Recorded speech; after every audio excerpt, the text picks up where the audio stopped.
বন্ধুরা, আজকে আমি একটুখানি ইমোশনাল ব্যাপারে একটু কথাবার্তা বলছি। মানে আমরা একটু চলে যাই না, মোটামুটি আমাদের যখন নাকি বয়স ছিল, মোটামুটি 12-13 বছর বয়স ছিল, তখনকার দিনের সময় একটু চলে যাই।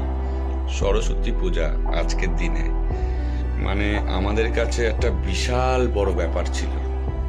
মানে সরস্বতী পূজা মানে আমাদের কাছে, যখন নাকি পড়াশোনা করতাম তখন গিয়ে সেই দিনটা সকালবেলা থেকে উঠে হলুদ নিম পাতা দিয়ে গায়ের মধ্যে মেখে স্নান করে কতক্ষণে আমরা যাব স্কুলে, সেই নিয়ে আমরা চিন্তা করতাম।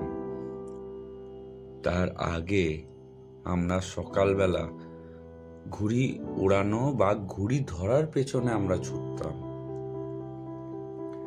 তো এই দিনগুলো আমাদের কাছে, আমরা যারা 90 দশকের ছেলেফেলেরা রয়েছি, তাদের কাছে একটা ইতিহাস। আজকের দিনে ঘুড়ি কোথায় সরস্বতী পূজায়? একটা খুঁজে পাবেন না। কিন্তু এই যে আজকের দিনে দাঁড়িয়ে থেকে যে হলুদ নিম পাতা গায়ে মেখে ঘর থেকে বেরোতে হবে, এই ব্যাপারটা কোথায়? সবাই যে যার মতন মোটামুটি ফেসবুকে স্ট্যাটাস দিচ্ছে হ্যাপি সরস্বতী পূজা বা হ্যাপি ফেস্টিভ্যাল, এই সমস্ত স্ট্যাটাস দিচ্ছে।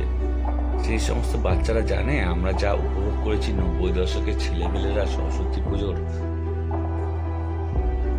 মা সরস্বতী পুজো কবে আসবে সেটার জন্য আমরা ছোটবেলা থেকে অনেক দিন ওয়েট করে এসেছিলাম। এই ব্যাপারটা, এটার যে মাধুর্যটা, এটা কিন্তু আজকালকার দিনের বাচ্চারা কেউ বুঝতে পারবে না। তাই ঝুকঝুক জিও 90 দশকের ছেলেমেয়েরা।